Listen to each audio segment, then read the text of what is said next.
morning. It is the last Saturday of the month, and it is time for the Saturday morning meeting. Hi, I'm Brad Smith. I am your original car smith, and it is Saturday, January the 25th, 2020. And we're going to get started in just a second. I'm going to give opportunity for people to get in here and find us, but I also want to get this word out and let people know that we're here. And my phone isn't wanting to cooperate this morning. There we go. Now we're getting somewhere. So, there. Just a moment. We'll have this all out, and then we're going to get going here.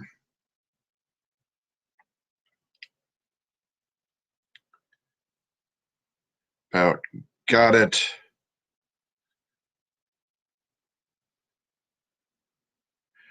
Good morning, good morning, good morning. Hi, I'm Brad Smith. I am your original car smith, and this is the Saturday morning sales meeting. So we were talking about, and I dropped in here specifically in the title of today's program, that to be truly successful today in sales in today's marketplace, we have to learn to start thinking like the customer. But to be able to think like the customer, we need to understand what it is the customer's really thinking. Guys, I know for years, for all of our lives, we've really tried, and I'm talking to guys right now, but girls, you could flip the same coin and probably do the same thing. But guys have really tried to get to understand what it is that women think. To be able to really understand and be able to be successful at creating relationships with the opposite sex, we really want to understand what it is the other's thinking, but we have a hard time ever trying to get to that point where we understand women. And women, you probably don't understand men. And it can be the same way in sales. We can sit here and just not trust the customer, and the customer not trust us. But you see, today, sales aren't made or lost because of a few dollars. They aren't really even lost because of a few words. They're lost because of trust, because we haven't done what it takes in order to bring that trust wall down. We need to be able to surmount that trust wall, to bridge the chasm, as it were, to be able to understand why it is that we can't seem to get to the point where we can just trust each other. Well, and it comes because of the conflict of the relationships. Let's think about it for a second, because I see this happen every day. I call on about 80 some car dealers every single month. I'm in there, I'm listening to what's going on, I'm listening to what I'm hearing customers say, and there's something that ends up happening. Now, some dealerships are a lot more progressive than others. They're doing everything they can do to bridge that chasm. But there's a lot of people that just don't get it. They don't understand. So let me help you kind of try to break this down. Every single day, you are in the car business putting together car deals, right? You know all the cars, you know all the skills, you know all the pieces that come into it, right? And as dealers, we have a lot of tools in our bag. We have a lot of tools in that tool bag. You see, not only do we have all the inventory, we have new, we have used, we have all the pricing that we're going to create for the sale of each of those individuals, but we can work with the price on the trade-in. We have term, we have interest rates, we have and we have all the different pieces that come into it. And who's in control of that but us? Customers have two things that they control. They can control their time, and they can control their money. You see, here's the flip side of it. You guys, and especially your managers, you are the experts in the industry. You do this every single day. Put yourself in your customer's shoes for a moment. Your customer does this once. Your average car on the road today is 10 years old. We're talking about 5 years, 6 years, 7-year financing. And in while some cases customers get out early, the average consumer is keeping that car longer and longer and longer. What does that mean? That means every 4, 5, 6 years is when they're finally coming in to meet with you to talk about that next car. Now, maybe they buy one for him this time, and next time it's for her, and maybe they're staggering their cars out. So maybe we've dropped it from 6 to 3. But still, it's only every 3 years, and you're doing it every day. Do you think the customer feels intimidated when they walk into the store? Do you think they're feeling a little bit out of their element? Like even though that customers absolutely go out of their way today to do more and more and more research on the internet, and the number of sites they're visiting and the amount of time they're spending doing that is increasing every year. Here's what happens is now the customer comes in and they still have that trust gap. You see, they've seen numbers all over the place because they don't understand, in a lot of cases, the detail that goes in behind what's there. They don't understand why every, for instance, Toyota Camry XLE isn't sold for the same price. You know that every Toyota Camry XLE, it varies based on all the equipment and the options that have been added, right? That some cases, just like real estate, just like soft goods, right, or hard goods, that we go into the retail store. If you go to Home Depot, if you go to Lowe's, right, if you go to Menards, you go in and you go look at lumber. Lumber is not the same price every single day of the year, right?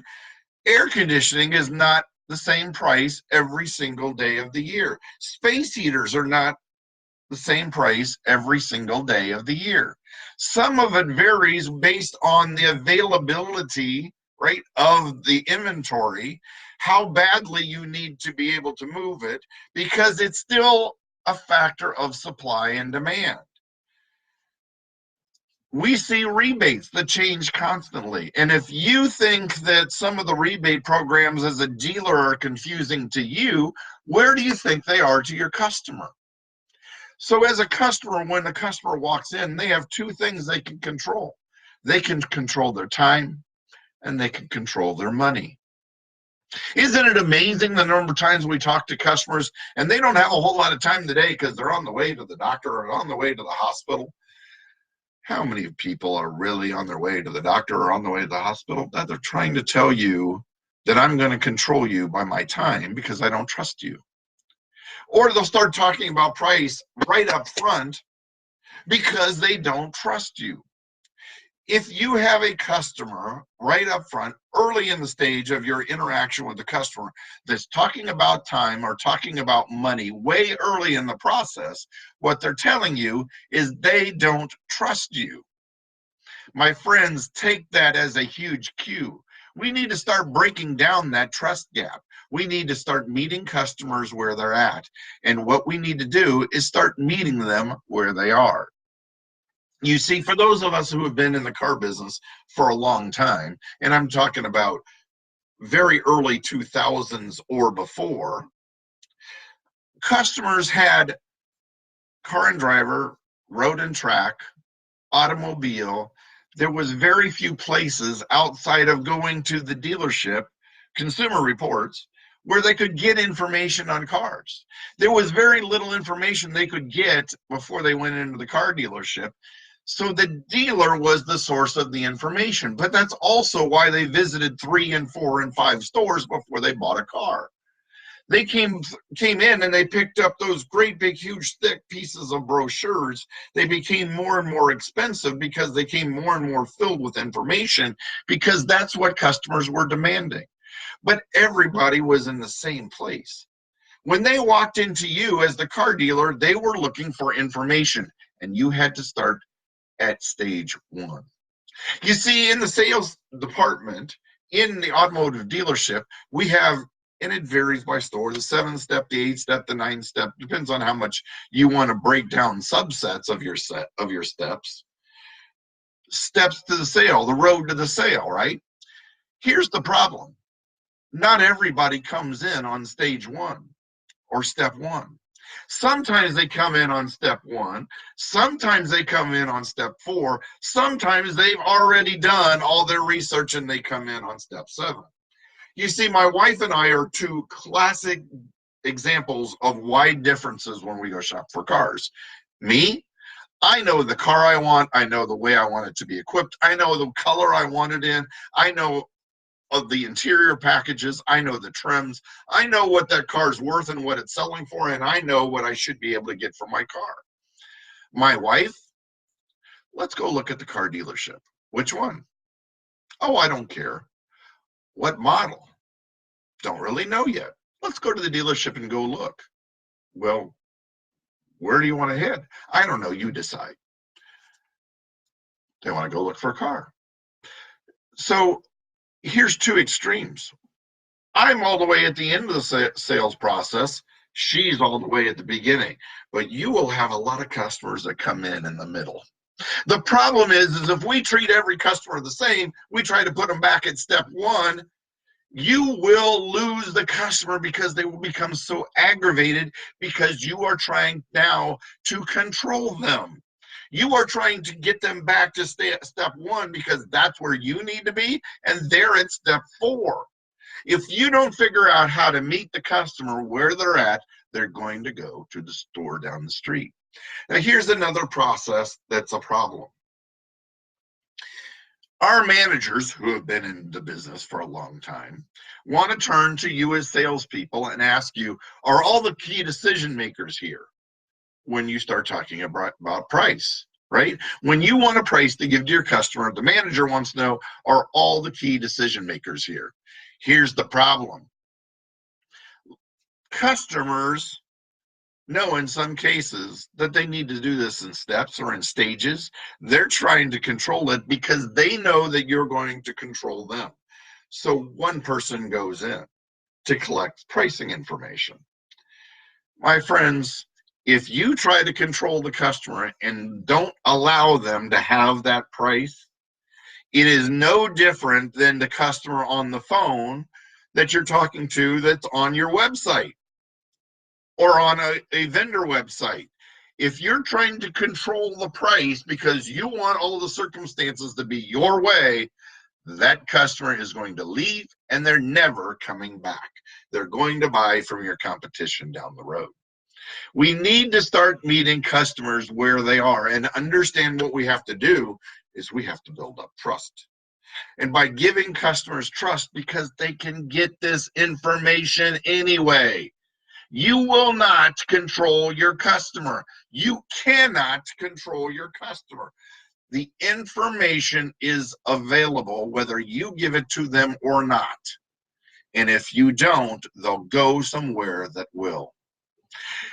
You see, in a lot of cases, we've been appealing to boomer-aged males. Men that like to negotiate. Men that like to be able to break it all down. Men that like to be able to strong arm you and arm wrestle for the best price that's out there. Men that will shop from car dealership to car dealership. Guess what, my friends? Women and millennials don't do business that way. They don't like the negotiation process. They don't like being controlled. Men, does your wife like being controlled? Then quit doing it to your female customer. You will lose every time. We need to start doing what our customers ask. We need to start meeting our customers where they are. We need to start providing information to our customers the way they ask, when they ask. Let's get rid of some words too, but we're going to talk about that next week. Next week for the Saturday meeting here for Brad Smith, your original car smith. Become a car smith. Know your product. Know your process. Break down that trust gap and let the customers know that they can trust you because you're going to do what they want you to do. Thank you, my friends, and we'll see you next Saturday for the Saturday morning sales meeting. Have a fantastic day, my friends. Go move that metal.